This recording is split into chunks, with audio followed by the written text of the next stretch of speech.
In today's video, I'm going to tackle a fairly simple subject. I'm going to tackle basically three different words: prejudice, racism, and bigotry. No sweat, we've got this covered. Prejudice. Prejudice as a word by itself really doesn't have that adverse of a meaning. I mean, prejudice is a preconceived judgment or an opinion or an adverse opinion without actually having grounds or knowledge to support it, is what most people think of it as. It comes from the old Latin phrase, which is, it's prejud. I gotta see if I can say it right. It's prejudicium. Latin's always a little hard sometimes. And it basically meaning prejudgment. And when you think about it, unless you actually add another word onto it, it just means to judge things by what they appear to be, or to judge things in advance. And that's a survival instinct in human beings. I mean, going back to our prehistoric lives, which we'll talk later on about when talk about human beings back at 25,000 years ago. I would recommend that if you might want to look at one of my videos, which is a xenobiologist's tale that deals with 25,000 years ago in the human species. So I'm plugging my own video here on my own video. But unless you add prejudice with another word, as in religious prejudice or racial prejudice or political prejudice, the word itself really doesn't mean that much, and we prejudge the world around us all the time. I mean, every time you come to an intersection and there's cars, you are making a judgment call, you are prejudging it that it is safe to go through once those cars have come to a stop, that they're not going to go again. And it is a survival trait in human beings because we go from past experience and we don't judge everything as if it's absolutely brand new. I think the good example of this is the analogy of the tiger. If you walk outside into your driveway and there's a Bengal tiger sitting in your driveway, more than likely you're going to back into your door slowly, close the door, lock it, and call the police. Now, you're prejudging that tiger. I mean, that tiger may be a wonderful tiger. He may just be there for some milk and a good scrubbing and maybe a little tuna fish or something. But most people are going to assume that you should judge a tiger by its basic ideas, and tigers are dangerous, hunting and killing animals. If you walk up to the tiger and decide that you're not going to prejudge that tiger, you're going to go up and pet it, I can admire your ability to be open-minded, but I seriously doubt your survival instincts at that point. So, I'm not saying that prejudice is something that we need to just ignore, but it doesn't have nearly as horrible meaning as sometimes we give it. We only give it meaning in our lives by adding other things to it. Now, racism, of course, is generally thought of as a belief in the superiority of a race. Now, a race is a local, geographic, or global human population, and they're generally distinguished by distinct characteristics, and they're generally genetically passed along. All human beings we're all originally from Africa. I mean, we're all Africans when you trace us back far enough. And what ended up happening is as humans expanded out around the world, they changed and altered based on their environment. So if you thought about it in the context of, say, our oldest companion, which are dogs, as far as animal companions, so they're part of our evolution also. In dogs, you have the original species is Canis lupus, and then we have what's now called Canis familiaris, which are dogs.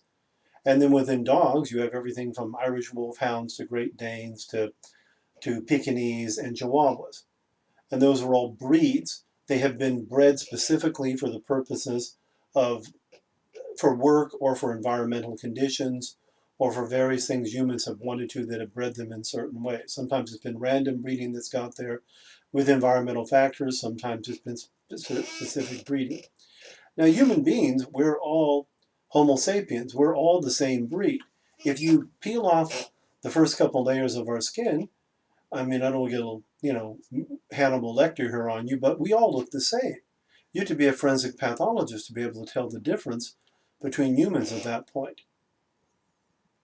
And Of course, when you look at ism of course is a suffix of nouns, and ism or eyes, being denotes a person who practices or concerned with something to do it. So if you're talking about racism, it's race and concern hold certain principles and doctrines in it, or ist being a person who's interested in that. That's the origins of the word for the historical value. Now, the thing about it is, it's really rather silly when we get down to it in the context of actually what race is. Because again, we're all the same. There isn't any difference between, the differences between us are simply cosmetic. But they're just adaptations that people have had to make do in the world. And again, if you go back into the Paleolithic period, let's go back, 25,000 years ago, and we have a tribe wandering around. We'll call them the wolf tribe because they have wolves with them to help them out and helping them to survive. I mean, they're wandering around in the old Stone Age. They're living in huts and in skin tents in the mouths of caves. They're nomadic. They're a tribal society. They're hunters and gatherers with simple weapons and simple tools. You're getting the bow and arrow at that point, though. That's things that are helping us to survive. Chipstone weapons, they obviously have the wedge and they have the lever and they have fire and all that sort of stuff that makes them able to survive. It's a tribal society. A clan generally controlled by elders, groups of clans put together as a tribe, families of clans and tribes. Now, when you think about that, though, a tribe, our wolf tribe, wandering around, say, the steppes of the Eurasia area, they're in an area now where where temperature changes. They have winters, there's cold periods, there's hot periods, there's temperate periods. They have, when you're people that generally live in the tropics generally have a wet season and a dry season. I mean, there are 4 technical seasons in the tropics, but the tropics are generally, food is generally not a problem in those areas. When you start moving into other geographic regions, the tribes have to move around more. They have to follow animals, they have to hunt and gather. So, but it'd be unlikely that they would encounter anybody in those areas that was a whole lot different than them. Because again, their adaptations in that area would be to match the environment they've been living in. So, and even if they did encounter another tribe, if they actually ran into a tribe that, say, physically looked different than them, they were a different color in their skin, they were brown or white or whatever you happen to, the difference would be, I doubt they would be that concerned about the color of their skin as much as they would their attitudes. How do they present themselves? Are they actually a threat to their tribe? How do they react when they meet them? Do they have values similar to theirs? And I'm not talking about, are you a Republican or a Democrat? No, I'm talking about how they present themselves. They present themselves as smiling, as open, in ways that indicate that they're not a threat. Because survival is based on caution. If the customs are dramatically different, they're going to be thought of as being threatening. There's a sameness amongst human beings. We accept things amongst us based on certain behaviors, and we form a rapport and a trust. I give you a good example of this. If you were out in public and you came across a nice family, they can be whatever color you want them to be. It doesn't really matter. And you talked with them, you said hi to them, they're at the gas station or whatever, the store, and they smile at you and you smile at them and you give them greetings and they respond in kind. And it may be fairly simple, but they pass signals back and forth indicating that what kind of people they are. That they're not threatening you. And so if they can be, so this particular group, whatever color you want them to be, if you walk out from the store to, say, the gas station, and you encounter now a group of the same type of people, same color, whatever, and they're gangbangers. They're pseudo-criminals. They're acting in threatening manners. They're reacting aggressively. They're they're not giving you any of the signs that human beings get to indicate that these are someone that you can get along with. Well, then you're going to be uncomfortable with them. You're going to be ill at ease with them. And see, and I think that is kind of the cornerstone of a lot of these concepts of racism. And I personally think racism has become a virtually outdated term, at least in my perspective. I mean, I'm old enough. I remember, Martin Luther King, speaking in front of the Lincoln Memorial. You know, I have a few score behind me at this point, and I've seen people actually act in a very racist way to other people, using derogatory names and terms. And I mean, remember, it wasn't that long ago, in 1968, in the same time frame we're talking about, George Wallace was running on the Democratic ticket as a Dixiecrat party for segregation forever, and that's in 1968. So, I mean, it isn't, I remember that period. The period, what we have as far as racism is now seems to be fairly inconsequential. I think most people don't give a rat's butt about what color people's skin are. They don't care at all about any of that. The only thing they really care about is how those people act around them, how those people treat each other.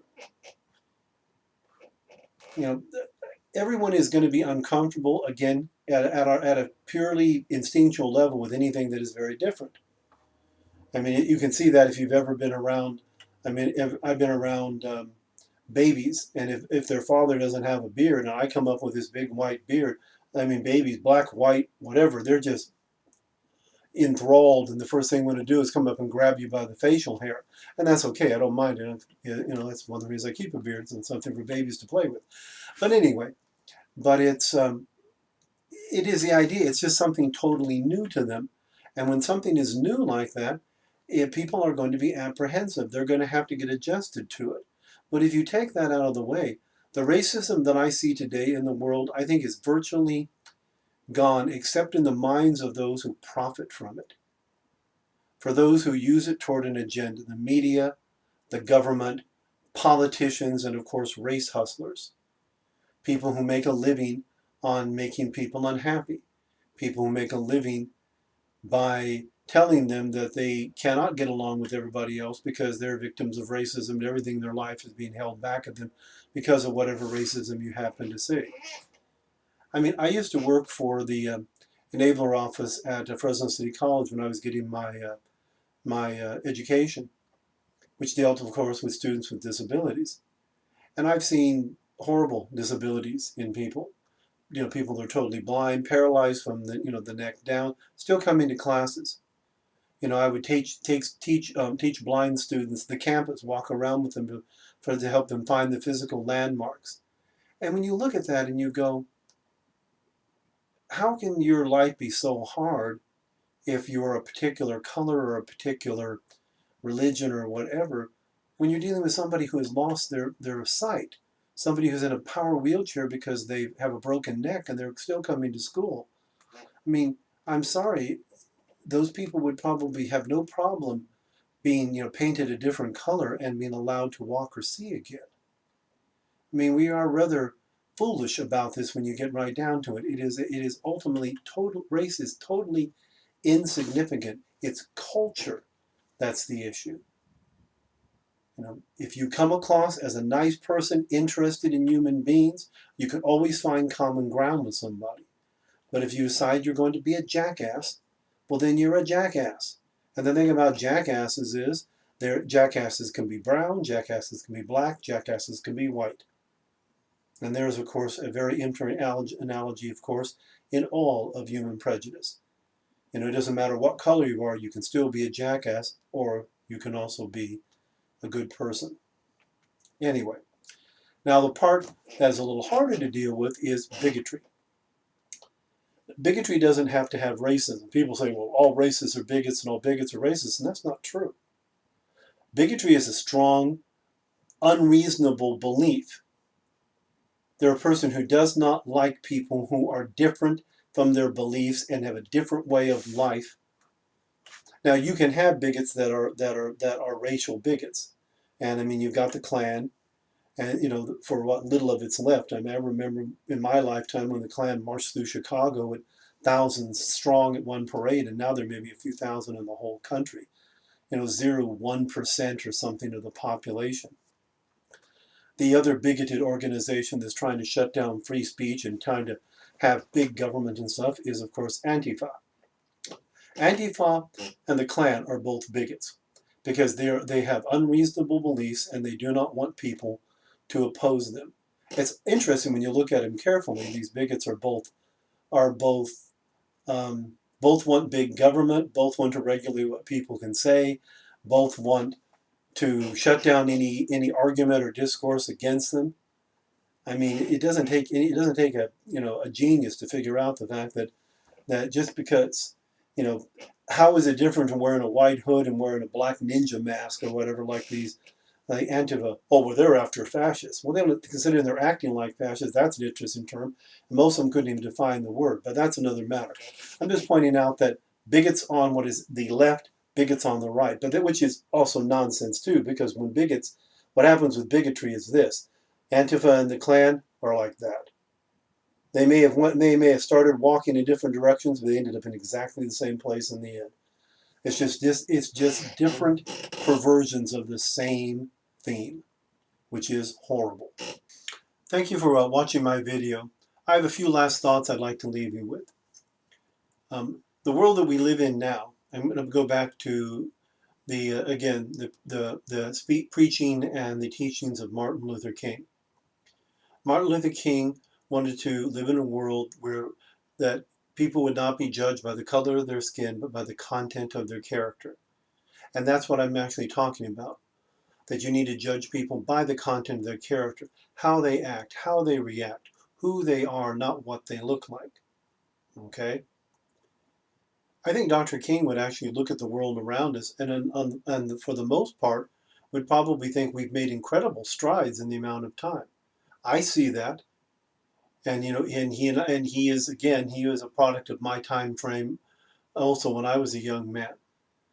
And I think it's easy to get lost in the minutia of the race hustlers and the people that have agendas and people who want you to hate and divide each other and make us into a tribal society again rather than in a unified society. So don't let them.